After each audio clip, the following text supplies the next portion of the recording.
Mula sa aklat ni Propeta Daniel. Noong mga araw na iyon, nakita si Daniel na nananalangin ng kanyang mga kaaway. Kaya't dali-dali siyang isinumbong sa hari. Ang sabi nila, "Hindi po ba't naglagda kayo ng kautusan na sa loob ng 30 araw ay walang mananalangin sa sino mang Diyos o tao liban sa inyo at ihahagis sa kulungan ng mga leon ang sino mang lumawag dito?" Sumagot ang hari, "Ayon sa kautusan ng Media at Persya, hindi mababago ang kautusang nilagdaan ko."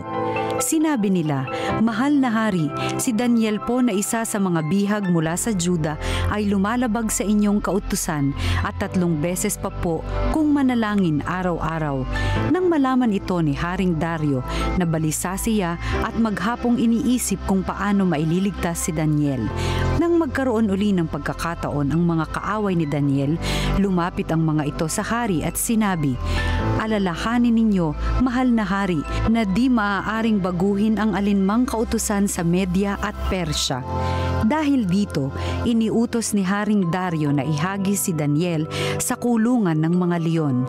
Ngunit sinabi niya rito, "Naway iligtas ka ng Diyos na pinaglilingkuran mo ng buong katapatan."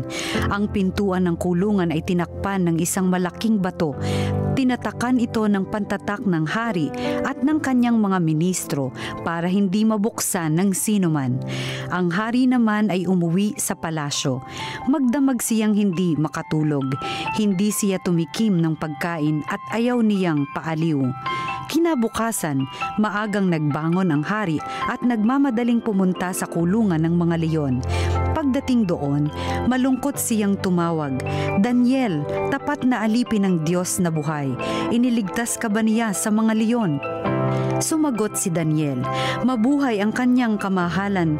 Hindi po ako naano pagkat ang bibig ng mga leon ay pinatikom ng mga anghel na sinugo ng aking Diyos.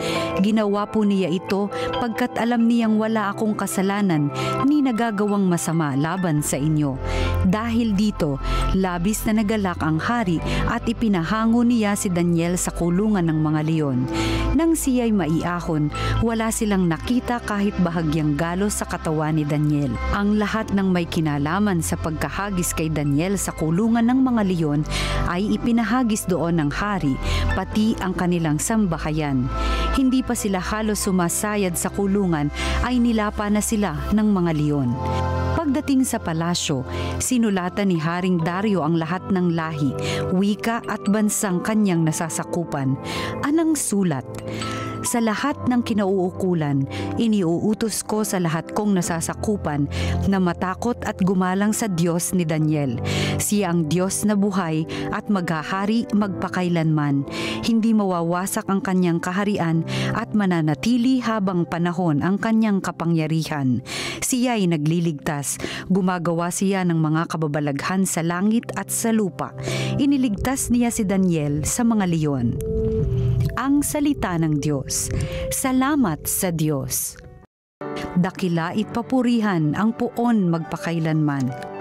Purihin ninyo ang Panginoon mga hamog at ulan, awitan siya ng papuri at dakilain magpakailanman. Dakilait papurihan ang puon magpakailanman. Purihin ninyo ang Panginoon, graniso at ginaw, awitan siya ng papuri at dakilain magpakailanman. Dakilait papurihan ang puon magpakailanman. Purihin ninyo ang Panginoon, yelo at niyebe, awitan siya ng papuri at dakilain magpakailanman. Dakilait papurihan ang puon magpakailanman. Purihin ninyo ang Panginoon mga araw at mga gabi, awitan siya ng papuri at dakilain magpakailanman. Dakilait papurihan ang puon magpakailanman. Purihin ninyo ang Panginoon, liwanag at kadiliman, awitan siya ng papuri at dakilain magpakailanman. Dakilait papurihan ang puon magpakailanman. Purihin ninyo ang Panginoon, mga kidlat at mga ulap, awitan siya ng papuri at dakilain magpakailanman. Dakilait papurihan ang puon magpakailanman. O lupa, dakilain mo ang Panginoon, awitan siya ng papuri at dakilain magpakailanman. Dakilait papurihan ang Poon magpakailanman. Ang mabuting balita ng Panginoon ayon kay San Lucas. Noong panahong iyon, sinabi ni Jesus sa kanyang mga alagad, "Kapag nakita ninyong kubkub na ng mga hukbo ang Jerusalem, talastasin ninyong malapit na ang pagkawasak nito. Dapat tumakas sa kabundukan ang mga nasa Judea at umalis ng lungsod ang mga naroon. Huwag nang pumasok doon ang mga nasa kabukiran, sapagkat ito ang mga araw ng pagpaparusa, bilang katuparan ng mga nasasaad sa kasulatan. Kawawa ang nagdadalang tao at nagpapasuso sa mga araw na iyon, sapagkat darating ang malaking kapighatian sa lupaing ito at ang puot ng Diyos sa bansang ito. Mamatay sila sa tabak at dadalhing bihag sa lahat ng bansa, at ang Jerusalem ay magiging busabos ng mga hentil hanggang sa matapos ang panahong itinakda sa mga ito. Magkakaroon ng mga tanda sa araw, sa buwan at sa mga bituin. Sa lupa, ang mga bansa ay masisindak at malilito dahil sa ugong at mga daluyong ng dagat. Ang mga tao'y hihimatayin sa takot dahil sa pag-iisip sa mga sakunang darating sa sanlibutan, sapagkat mayayanig at mawawala sa kani-kanilang landas ang mga planeta at iba pang katulad nito na nasa kalawakan. Sa panahong iyon, ang anak ng tao'y makikita nilang dumarating na nasa alapaap, may dakilang kapangyarihan at malaking karangalan. Kapag nagsimula ng mangyari ang mga bagay na ito, magalak kayo sapagkat malapit na ang pagliligtas sa inyo. Ang mabuting balita ng Panginoon. Pinupuri ka namin, Panginoong Hesukristo. Magandang araw po mga ginigiliw naming taga-subaybay. Tayo po ay nasa ika-34 na linggo sa araw ng karaniwang panahon. Talagang nakakalito na ho dahil 34th Sunday in Ordinary Time. Ito po ay huling linggo na sa karaniwang panahon. Ngayong Huwebes na ito, ito na ho ang ating last Thursday reflection in the Ordinary Time. Dahil po sa susunod na linggo ay Adbyento na mga kapatid. Simula na ho ng bagong tinatawag na liturgical calendar ng ating simbahan. At ito pong huling linggo na ito, pagwawakas, pagtatapos. Kaya ano pong mapapansin ho ninyo sa mga pagbasa natin? Abay, all about the end time. Sabi nga nila, araw ng paghuhukom.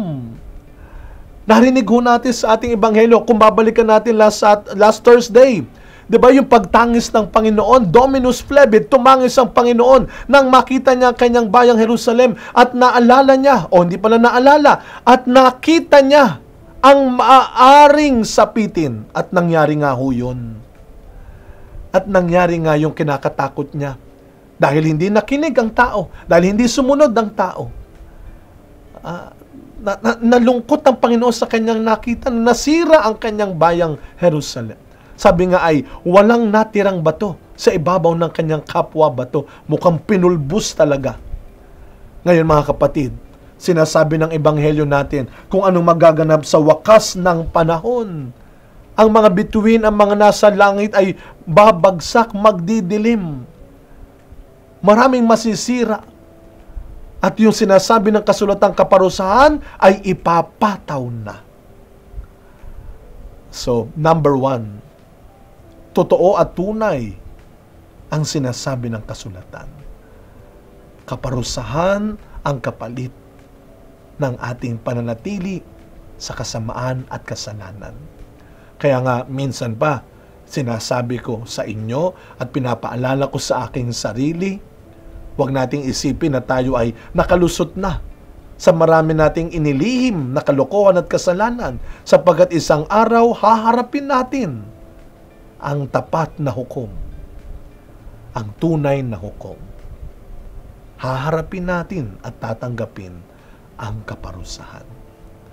Ngunit mga kapatid, hindi lamang po tayo dapat magwakas ng punong-puno ng takot. Tatapusin natin ang kalendaryo ng simbahan na ito, 2025, punong-puno ng takot, pangamba, dahil ito ang naging ending. Dito ba natin tatapusin? Ang dasal nga natin sa buhay, sana Lord, we have a graceful exit in this world.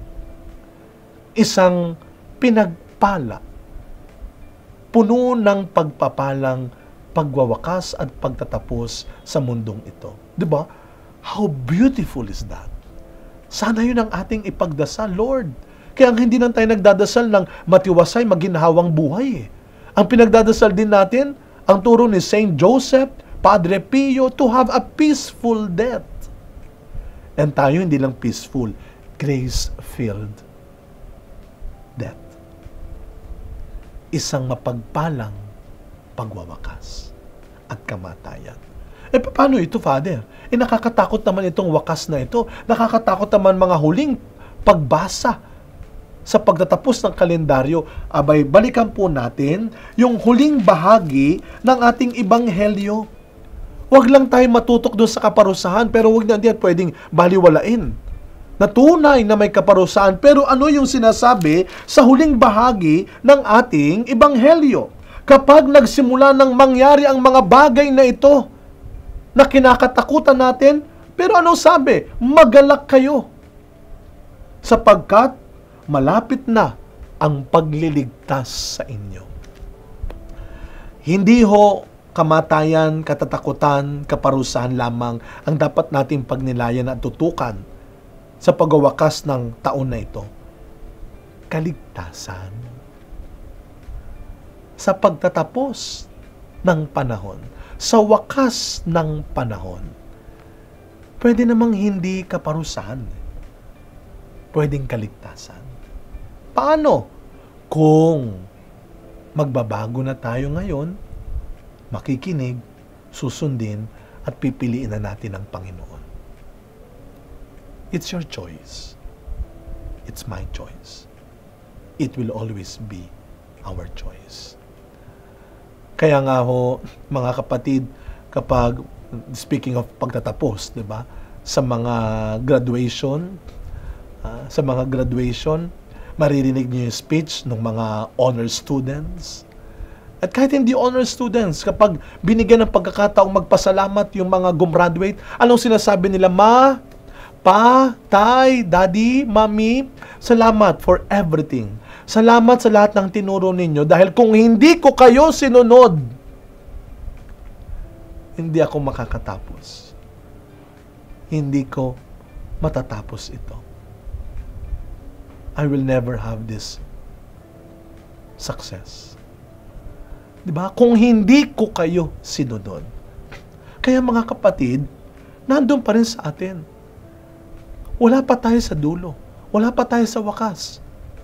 Kaya ang pinapaalala sa atin araw-araw is the now, is the here that we still have. For our future. Para magkaroon tayo ng magandang wakas. Sabi nga hindi porket hindi naging madali, maganda kaagad ang simula, ay hindi na tayo magkakaroon ng beautiful and good ending. Of course not. Every day, we have the choice and the chance to have, again, as I have said last time, a grace-filled exit ending. Sa araw na ito, mga kapatid, huwag nating kakalimutan, tunay ang salita ng Diyos. Tapat at totoo ang salita ng Diyos.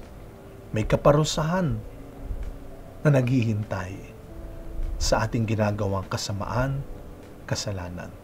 Ngunit, laging merong kaligtasan sa pagsisikap nating gumawa, mabuhay sa kabutihan. Samahan niyo po ako sa isang maikling panalangin. Sa ngalan ng Ama, ng Anak, ng Espiritu Santo. Amen. Panginoong Hesus, Ikaw ang aming pag-asa, lakas at kaligtasan. Sa pagwawakas ng taon na ito, sa kalendaryo ng simbahan, nagpapasalamat kami sa lahat ng pagpapalang ibinigay mo, sa lahat ng aral na itinuro mo sa amin, at kami humihingi ng patawad mula sa aming puso sa mga nagawa naming hindi katapatan, kasalanan at kasamaan. Patawarin niyo po kami, Panginoon. At Panginoon, sa pagsisimula ng isang bagong taon, samahan niyo po kami at patuloy mo kaming gabayan. upang ang aming maging wakas ay hindi kaparusahan, kundi ang kaligtasang inihahanda at binibigay mo para sa amin. Halina, Panginoon, araw-araw mo kaming samahan patungo sa landas ng kaligtasan. Sumainyo ang Panginoon. Naway pagpalain, ingatan ng inyong pamilya ng ating makapangyarihang Diyos, Ama, Anak, at Espiritu Santo. Amen.